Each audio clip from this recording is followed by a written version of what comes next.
portion. That is the process of transcription. So we have already discussed the polymerase, RNA polymerase and the promoters. Now the process, the ultimate process of our transcription. So process of transcription, दादा वैसे तो ठीक हो तो देखो. So the process of transcription, usually it is divided into three parts. That is our initiation,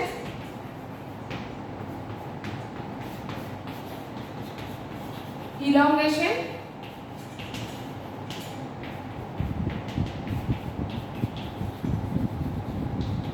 and the termination. So initiation, elongation and termination. Now see,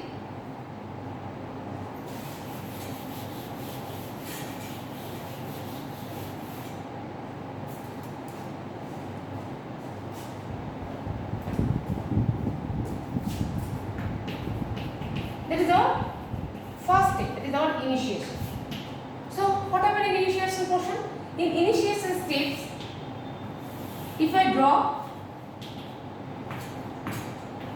the two strands of DNA, and this is the transcription start site, this is the data box, and it is about 10 base pair upstream, and it is about 35 base pair upstream. That is the TTGACA box, and it is TATAT data box.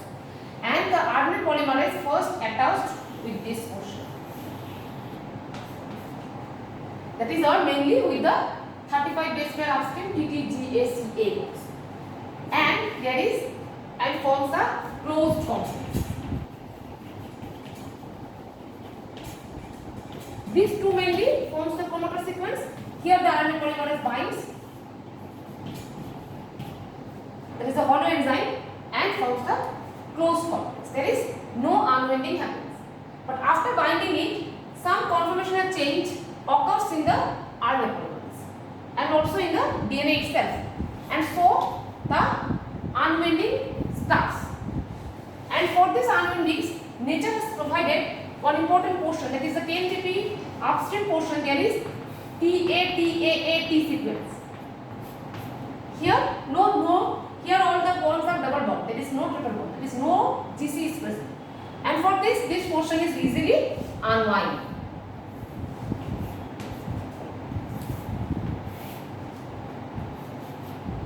And there is formation of the open complex. Clear, students? So there is formation of the open complex. Now, for the open complex forms, then the RNA polymerase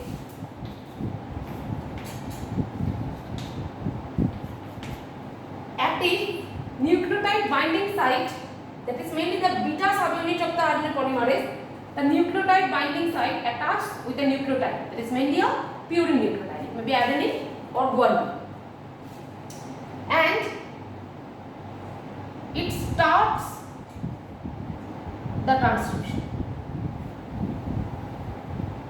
Okay, so it starts the transcription where one nucleotide and then another nucleotide are attached by the phosphodiester linkage by the action of the beta subunit of the RNA polymerase. Okay, and always this stands it read in 3' to 5' direction. This stand is read. This portion this should be read from 3' to 5' direction. RNA synthesis. This is reading and RNA synthesis. Okay, so after this is the initiation phase. In the initiation phase, first the closed complex formation, then the open complex formation, then the nucleotide, mainly purine nucleotide bind with the beta subunit of the RNA polymerase, and again this read the template stand in the 3' to 5' direction, and the attaches the nucleotide via the beta subunit of the RNA polymerase and formation of the phosphodiester linkage. In this process, it reads the up and it reads the template stand and the nucleotides are attached. And when at about 10 to 20 nucleotides are attached, then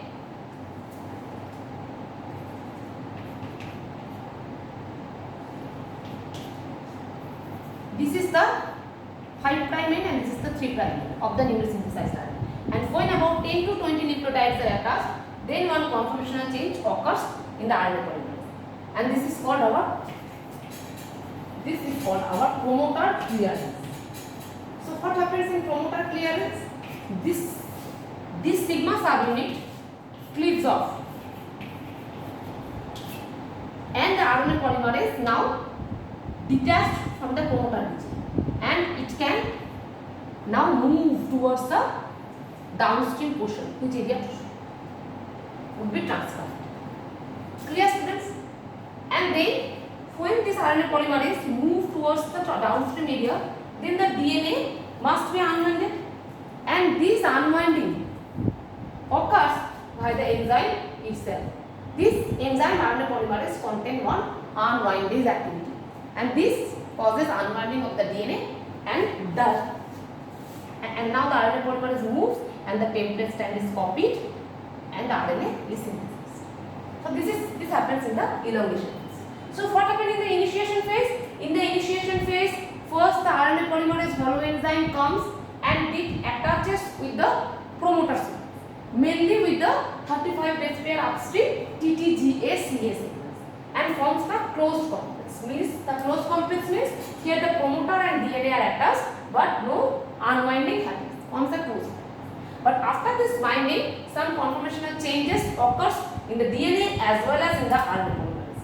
And as we know, the RNA polymerase itself has an unwinding capacity, so it unwinds this portion, that is our 10 base pair upstream, the Tata region. This box now unwinds, and the downstream transcription start site is now open, and it forms the open complex.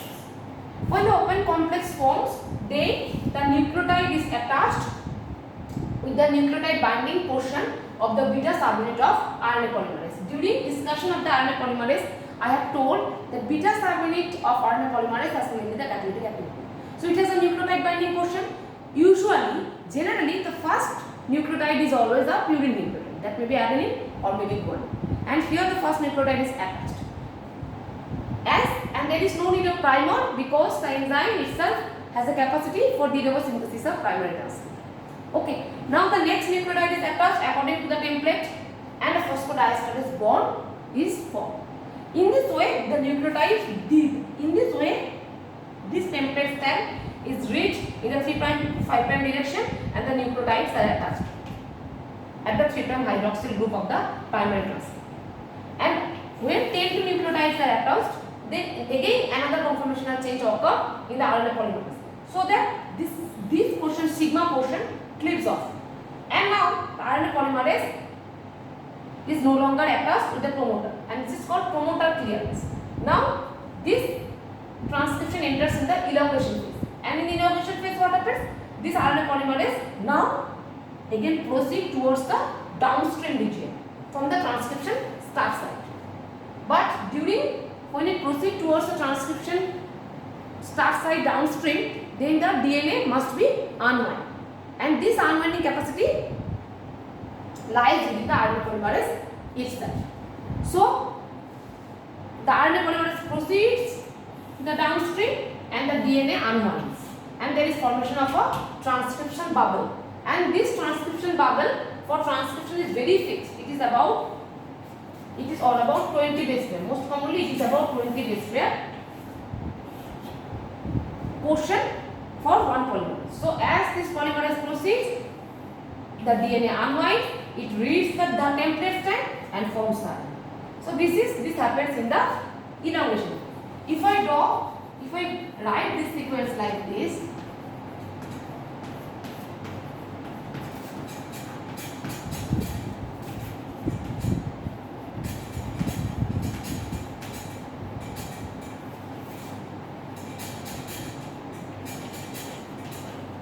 clear? This means the RNA with nucleotide monophosphate N number is present. Now another nucleotide triphosphate comes and it becomes NNP N+1. This is attached, and the PPI is liberated. This PPI, by what pyrophosphatase, there is liberation of 2PI, and energy, that is high energy, is liberated. So this reaction is always unidirectional. So this happens in the elongation phase. nucleotides are attached. The template strand is read in the 3' to 5' direction, and the phosphodiester bond are formed and the nucleotides are attached in the 3' hydroxyl group of the primary phase. This happens in the elongation phase. Now what happens in the termination phase? Next, the termination. So in initiation phase there is closed complex formation, there is open complex formation, and 10 to 20 nucleotides are attached at the 3' end of the primary transcript. And then there is promoter clearance, and up to this promoter clearance, this is called initiation phase. And when the promoter is clear, the RNA polymerase then moves towards the downstream region of the transcription start site, and transcription bubble is formed. It is about 20 base pair length, and as the transcription proceeds, transcription bubble moves towards the DNA unwinding happens, and that is the template strand is read, and the nucleotides are attached in 5' direction, and the RNA is formed. Clear? This happens in the elongation phase. Now what happens in the termination phase? See students, what happens in the termination phase?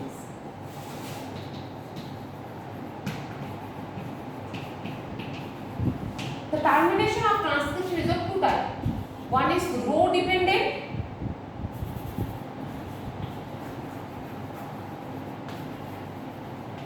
another is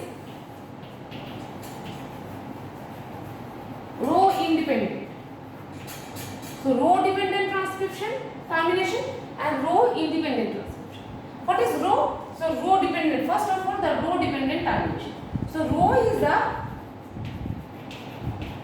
RNA stimulated ATP dependent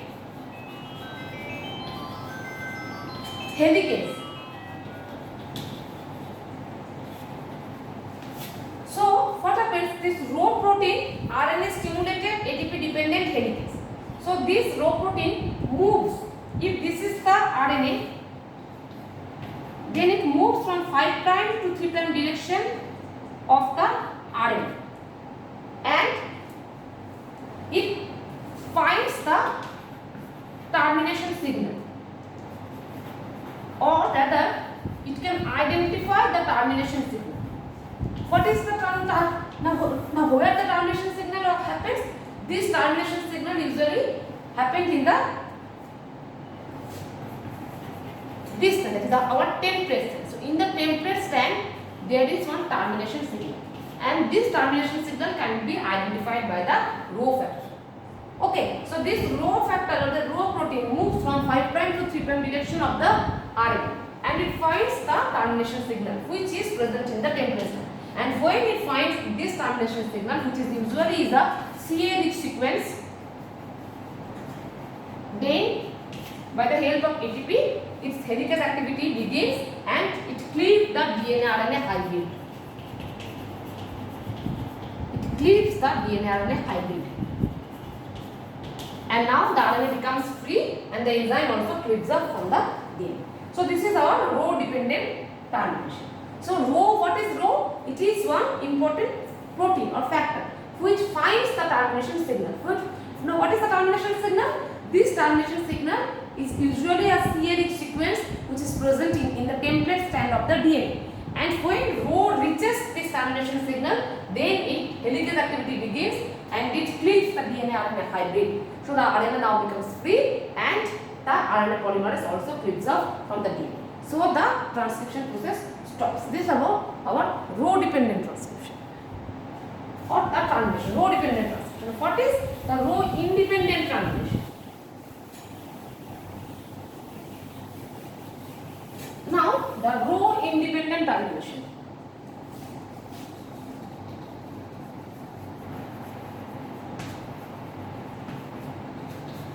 In some transcription there is no factor, there is no row factor. So how this termination happens? See, if I draw this is the our coding strand and this is our template. This is the transcription start.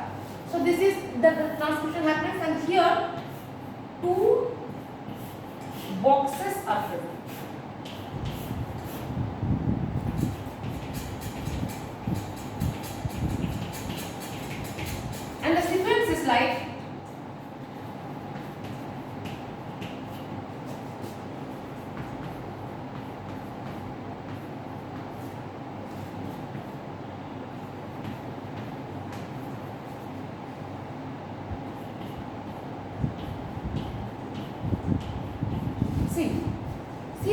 boxes.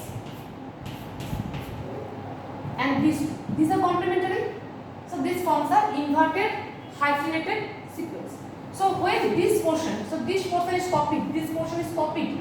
So when this portion is now copied within the RNA, then what happens if I consider this is the RNA? If this portion is now copied within the RNA, then what happened?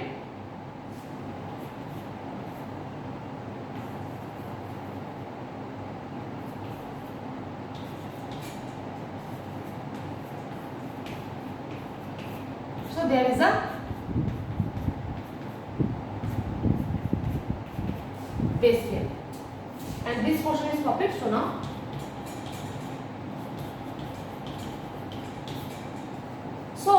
these inverted hyphenated sequences are present within the template stack, and when this is copied in the RNA, then a secondary RNA form, that is a hairpin loop-like structure forms within the RNA, that is complementary base pairs are present. So they forms are intra-chain complement. Complementary base pairs are present, so their base pairing occurs and a hairpin loop-like structures occurs. So these bases are present in the RNA and these are complementary. So base pairing happens between these bases or these nucleotides, and there is formation of a hairpin structure. And when RNA polymerase sees these hairpin structures, then its capacity of polymerization stops and suddenly the termination happens. So this is our row independent termination. Here no row protein is there, but the signal is very important. This signal is a inverted hyphenated sequence, and when the sequence is copied within the RNA, then a hairpin loop-like structure forms. And when RNA and there are three critical A residues, these are the three critical residues in the template stack, and these are copied as 3 U residues in the RNA. And when RNA polymerase moves and it finds this hairpin loop and these 3 critical U, then it stops its function and the transcription ends here. So this portion is cleaved, that is the RNA transcript is cleaved, RNA polymer is cleaved out, and the DNA becomes cell. So this is the row independent termination. So now for the procedures I have told, that is the RNA transcription, there are 3 main parts. That is our initiation phase, elongation phase, and the termination phase. Now see students, what is happening in the initiation phase? In a gist, the main enzyme is RNA polymerase. By sigma subunit binds with the promoter. Which portion? In promoter, 2 main consensus sequences are present. One is your 10 base pair upstream, another is your 35 base pair upstream. So here the RNA polymerase first bind with the 35 base pair upstream sequence, that is our TTGA-CA sequence, and forms a closed form. And when it binds, then some conformational changes occurs within the DNA as well as in the RNA polymerase. So now the DNA unwinding happens, where at 10 base pair upstream Tata bonds. So unwinding happens, and now as the unwinding happens, now the RNA polymerase finds the transcription start site, and this complex is called now the open complex. Now the beta subunit of RNA polymerase finds the nucleotide, usually it is a purine nucleotide, and it begins to form the RNA, where here this strand is red, this strand is called this strand. So this strand is read in the 3' to 5' direction. And when 10 to 20 nucleotides are attached with this primary RNA transcript, then again another conformational changes happens within the RNA polymerase itself. That is, the sigma subunit now cleaves off, and the RNA polymerase now moves from the promoter, that is called our promoter clearance. Now the RNA polymerase moves downstream towards the transcription start, and the DNA must be unwinded, and the formation of transcription bubbles happens. Now we proceed and the RNA forms. Ultimately, a signal comes, that is our termination signal. And when the termination signal is reached, the Rho protein can identify this signal and the RNA transcription process stops. But sometimes two inverted hyphenated sequences are present in the template strand, and due to these two inverted hyphenated sequence, there is a hairpin loop-like structure forms within the RNA itself, and RNA polymerase, when finds this hairpin loop-like structure, then the transcription process stops and the transcript is separated and the polymerase is separated.